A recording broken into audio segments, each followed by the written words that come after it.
تمہارا ہسبینڈ بہت ہینڈسم ہوگا، ندا نے بغور اس کی ہتھیلی کا جائزہ لینے کے بعد کہا تو ایک مسکراہٹ اس کے لبوں کو چھو گئی۔ اور تو اور وہ بہت دولت مند بھی ہوگا۔ ندا کے اس انکشاف پر عائشہ اور ملائکہ نے باقاعدہ بے ہوش ہونے کی ایکٹنگ کی تھی۔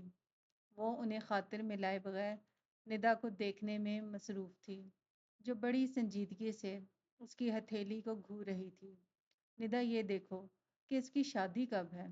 عائشہ نے ہوش میں آتے ہی جلدی سے ندا کو جھنجھوڑ کر کہا۔ تم تو پیچھے مرو، شادی اس کی دیکھنی ہے، تمہیں کیا ہول پاڑ رہے ہیں؟ ندا نے دونوں ہاتھوں سے اسے پیچھے دھکیلا اور پھر سے اس کے دونوں ہاتھ پکڑ لیے۔ ہاں تو تمہاری شادی اسی سال متوقع لگ رہی ہے، اور غیروں میں، ٹوٹلی غیروں میں۔ ندا نے ہوا میں ہاتھ لہرا کر کہا، وہ جو اتنی مضبوط دیر سے ضبط سے کام لے رہی تھی، کہکا لگا کر ہنس پڑی، اور اس کو ہنستا دیکھ کر عائشہ اور ملائکہ بھی ہنسنے لگی، جبکہ ندا غصے سے انہیں گھورنے لگی۔ تمہیں یہ سب مذاق لگ رہا ہے؟ ندا کو غصے میں دیکھ کر اس نے بڑی مشکل سے اپنی ہنسی ضبط کی تھی، ورنہ ندا کا کوئی بھروسہ نہیں تھا کہ پاس پڑی کوک کی بوتل اٹھا کر اس کے سر پہ دے مارتی۔ میں مذاق تو نہیں سمجھ رہی، لیکن یقین بھی نہیں کر رہی، اس نے مسکراتے ہوئے کہا۔ باہر میں جاؤ لڑکیاں، مجھے ہاتھ دکھانے کو ترستی ہیں، اور تم ہو کہ سچ ہی لوگ کہتے ہیں، گھر کی مرغی دال برابر۔ تمہاری دوست ہوں نا، اس لیے تمہیں میری قدر نہیں۔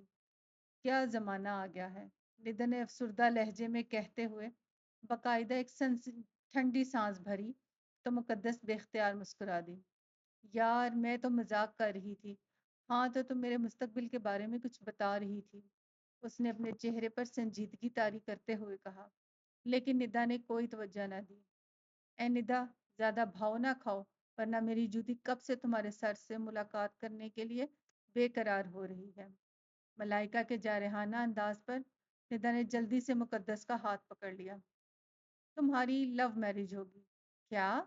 عائشہ اور ملائکہ کے ساتھ اس کی اپنی چیخ بھی نکل گئی۔ ان تینوں کے چیخنے پر ان کی دوسری سائیڈ پر بیٹھے ایم اے فائنل کے گروپ نے گھور کر انہیں دیکھا تو وہ سب شرمندہ ہو گئی۔ کیا کہا تم نے؟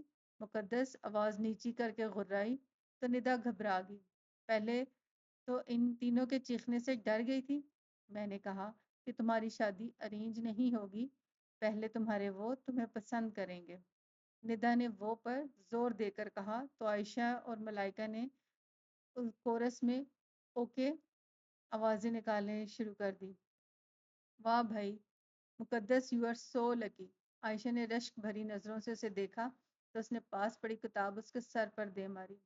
اور تمہارا ہسبینڈ کافی فلرٹ لگ رہا ہے، یا تو اس کی منگنی ٹوٹی ہے یا… ابھی ندا کی بات بھی مکمل نہ ہوئی تھی کہ مقدس نے بے ساختہ اپنا ہاتھ کھینچا اور اس کی حرکت کو ان تینوں نے بہت چونک کر دیکھا۔ کیا ہوا؟ ندا کے پوچھنے پر اس نے سر نفی میں ہلا دیا۔ یار فلرٹی ہوا تو کیا ہوا، محبت تو مقدس سے کرتا ہے۔ ماحول کی ٹینشن کو محسوس کر کے ملائکہ نے مسکرا کر کہا، یہ ناممکن ہے، میں کبھی ایسے شخص سے شادی کروں جو فلرٹی ہو، یا اس کی کوئی گرل فرینڈ ہو، یا اس کی کوئی منگنی ہوئی ہو۔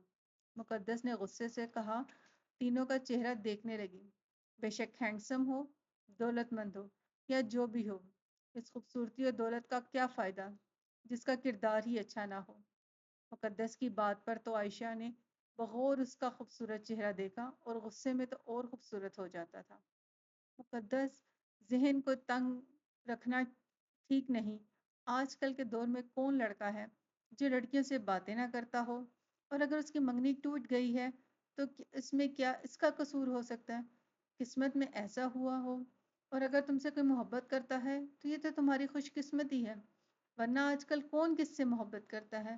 عائشہ نے دھیمے لہجے میں اسے سمجھایا تو مقدس نے ایک نظر عائشہ کو دیکھا اور گراؤنڈ میں گھاس کو نوچنے لگی۔